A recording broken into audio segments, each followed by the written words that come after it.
Hello. I wanted to talk to you today briefly about the Pearla app, which is an app that I've been using on my iPhone to shoot all kinds of footage with.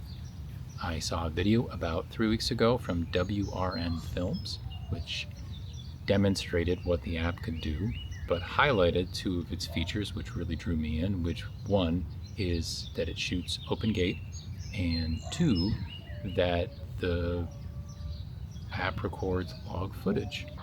One of the things highlighted in the video that I saw on YouTube, which never would have occurred to me, was that you can use an anamorphic adapter, which I own. I have the Moment 1.33 squeeze, I have the gold flare, and you could couple that with the open gate. And I thought that was a pretty interesting idea to see what you could get. So the reason why I'm sharing this footage is to show the difference between the two. Now, I goofed when I shot my stuff.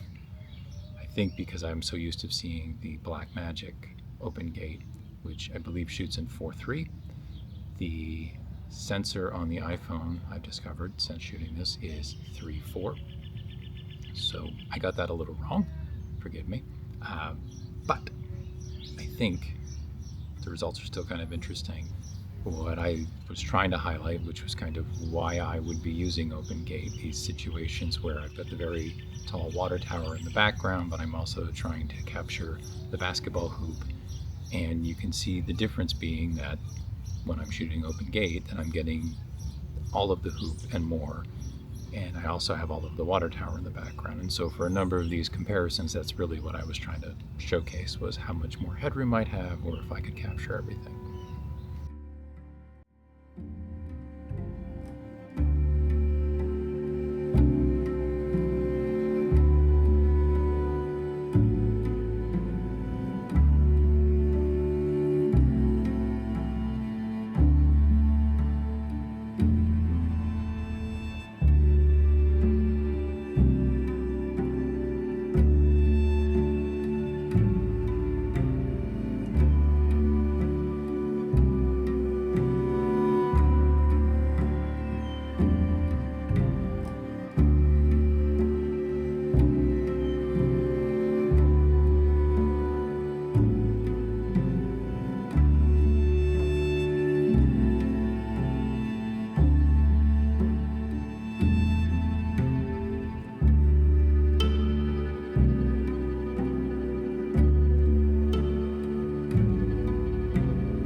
So I just wanted to share a few closing thoughts on this footage. First and foremost, most of the not great footage that you're seeing from Pearla, it has nothing to do with the app itself. It just has to do with me and my unfamiliarity with the app, my inability to expose it properly at first, and just not understanding how to use it as well as the Filmic Pro.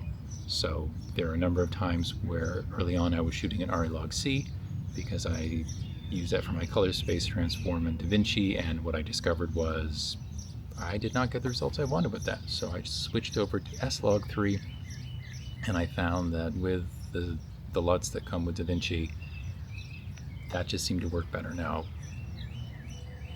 is a huge part of it the fact that I didn't expose the footage properly? Absolutely. So when you're seeing the nighttime footage in particular and the Filmic Pro looks so much better, it's just because I know how to expose that better because I've used it for 13 years at this point. In addition, Filmic Pro has a number of exposure tools that help you expose, which at this point on version 2.2.2, Pearla only has the histogram, and it has some weirdness with the screen that depending on when you load it up, sometimes you can really see everything well, sometimes you can't. When I first started shooting with this, I didn't realize that there's a long press on the bottommost button that has to do with the exposure tools, and then if you do that, it allows you to then go into ISO, which is handy, but I didn't know. So that's part of it. Part of it too is that my experience with Filmic Pro and Moment, once they introduced their log profiles, was that I could never kind of get it to look right, even with Filmic Pro's apps. With Filmic Pro's LUTs to try to, transform it into the proper color space.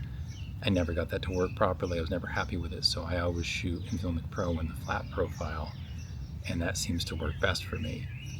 I was excited to be able to try to use Pearla's log profiles because they're claiming that it's not kind of fakery, it's real log, and I think you can see it in the nighttime footage that I should have just used a Rec 709 because it's nighttime footage, so I've introduced noise and I haven't exposed it properly, and it's just, not what it should be. Another point to point out is that my iPhone is an SE 2020, and it's not really fantastic for shooting footage to begin with, but the Pearla app had a lot of problems. So there were a number of times where it crashed, there were a number of times where I hit record and there was no footage afterwards. So after the first 2 nights, I really had to kind of realize, okay, I have to babysit this app in a way that I don't with the others. So that was part of my experience too, is I just think my iPhone gave up often. I found in particular that I couldn't shoot. I could only shoot an open gate. That if I tried to go into a different resolution, that the app would just crash every time. So I'm sure it just has to do with my phone. The Pearla app is a subscription model, which I don't love. I don't think anybody loves, but the whole reason why I stopped using Filmic Pro, or why I haven't upgraded to Filmic Pro and I'm using technically Filmic Legacy, was that I had paid them multiple times for the initial purchase and for the cinematography package, and then they went to subscription. So I'm not really trying to compare the apps because I don't even have the real version of Filmic Pro at this point, for whatever that's worth. Closing thing is I actually got in touch with the people at House of Mars just to share a few thoughts about my experiences, and they told me, as I think they announced on Instagram yesterday, they have a new version of the app coming out, I think this week, and they had a screenshot, so it looks like it's going to be greatly changed from what I was just using. So I really just kind of wanted to show the footage and not try to talk about the apps and compare them. Thanks for watching.